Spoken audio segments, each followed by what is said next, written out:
Hi, it's Anna. In the last video from close to a year ago, I said that I was going to have my breast implants removed, and I got through several appointments to set that all up, but by the time I got back to my medical oncologist, tumors had started to regrow over one of the implants and in the center over my sternum. So that ended up not being an option anymore. And so I still have them in.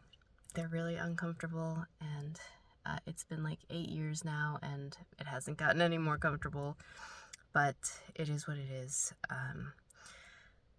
I had bigger problems shortly after that, because not only did the tumors regrow in over top of the implants and on my chest, I also had new metastases to the peritoneal cavity and the lining of the bladder. And it looked pretty diffuse, like the carcinomatosis in the lining there, and I hear that it doesn't get a lot of blood flow, so systemic treatment doesn't work super well for that. And so I got back on letrozole. I had tried it a year before this latest metastases, and I couldn't tolerate it. I stayed on for about a month, but I was just having daily migraines and visual distortions where everything was pixelated and strobe lighty all around the periphery. And so I came off of that because that was no quality of life, just staying in bed all the time. But I tried it again, and I also did a GoFundMe. Thank you to everyone who donated. It was really helpful for some non-conventional treatments that helped a ton. Before I started them, I was having pain with urination and shooting pains in the abdomen and fatigue. And anyway, so I knew that the letrozole would be hard, and I was hopeful that the added treatments would help me get over some of the more trying letrozole side effects. And they did. They really did. They allowed me to be on letrozole for like 2.5 months before I started having, I don't know, maybe it was less than that, 2 months or so. I got the non-conventional treatments. I had high-dose vitamin C intravenously and ozone ultraviolet blood irradiation, which I have a cool little anecdotal story about that. And mistletoe subcutaneously and intravenously. And then a bunch of off-label drugs and supplements like, oh, actually, I probably shouldn't say them. I've had several of my videos taken down because of what I've talked about. So anyway, things that there are a lot of scientific evidence for, maybe not the kind of evidence that is considered robust enough for conventional FDA-approved treatments, but they just don't test these things like that. So anyway, I was taking a lot of off-label drugs and supplements too, and things were going pretty well. Yes, there were normal letrozole side effects like the joint pain and the fatigue and the mood stuff and the dryness, but I wasn't having those migraines until I used up all of the GoFundMe funds and stopped doing the non-conventional treatments, and then I started having these migraines with these really disturbing visual disturbances.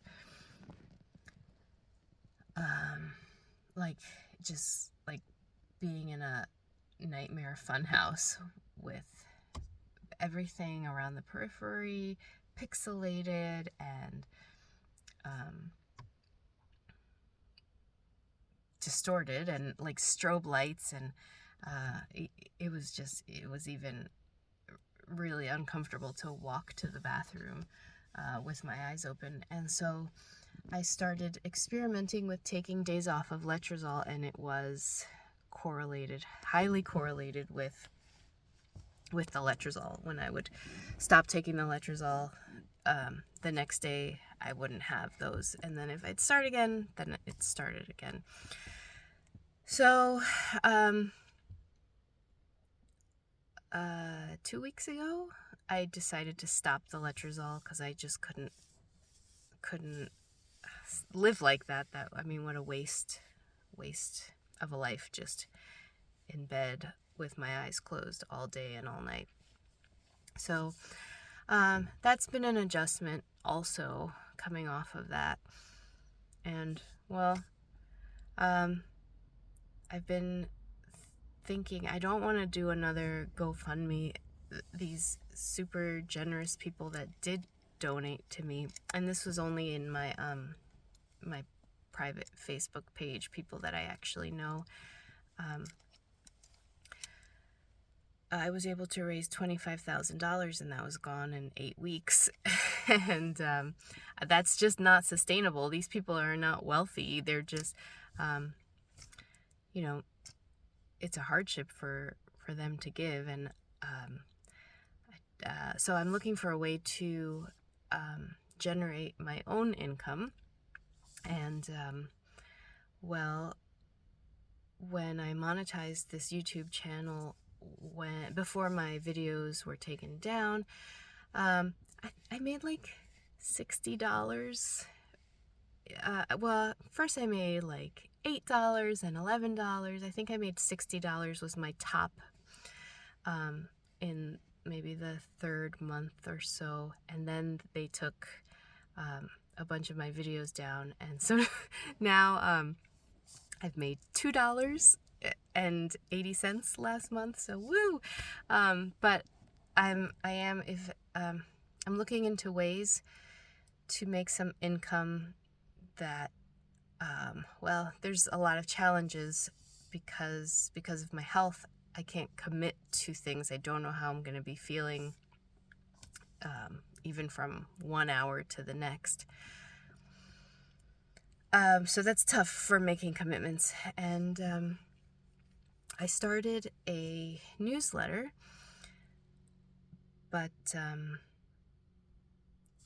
hold on. It was a wellness newsletter focused on holistic health, local. But I think that was too niche to go both holistic health and local. And that it didn't seem like it was going to be sustainable. So I started just a generalized local newsletter for my community and the towns in the area, sharing local events and local non-crime news, and just a newsletter to keep people up to date with what to do around town. But now I'm feeling like I don't know that I can keep that up long term, because it's taking me away from my goal, which is my well-being. So I'm considering a global newsletter about holistic health, but then I don't have any credentials, and I don't want to get in trouble with the laws for sharing dangerous medical misinformation. And I'm not a doctor, and I'm not a coach or anything like that. So I'm looking for some aligned things to make money. I have a teachers pay teachers store from years ago, like 12 years ago.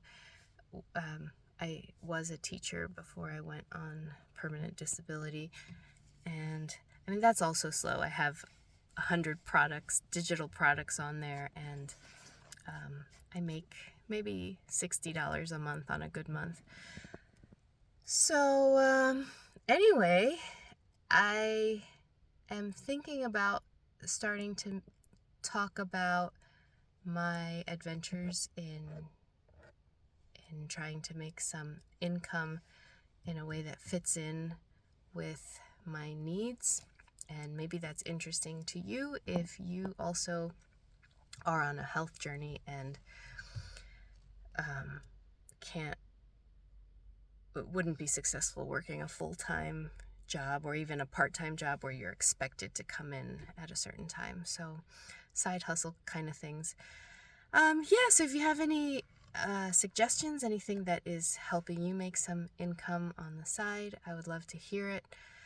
For now, I don't know what my next steps are medically, because these drugs are just not sustainable for me without the non-conventional things. Oh, yeah, so but also the non-conventional things have their own risks. I with the ozone ultraviolet blood irradiation, it was great for me at first. It helped get rid of ascites that I was having. I was about to have a paracentesis to have it drained, but then I did this ozone and it took care of it.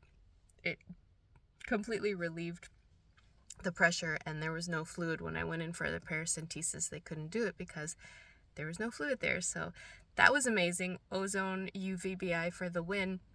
Excuse me.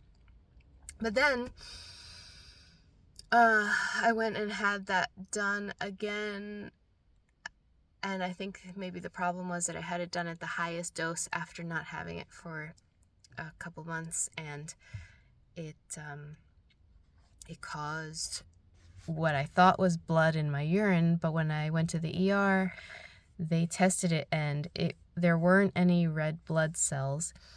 And so I do think it was the red from the blood, but it had just disintegrated. I was looking into ozone, and it can ruin your red blood cells, and mine were already pretty low. So I don't even know how much longer I can do that.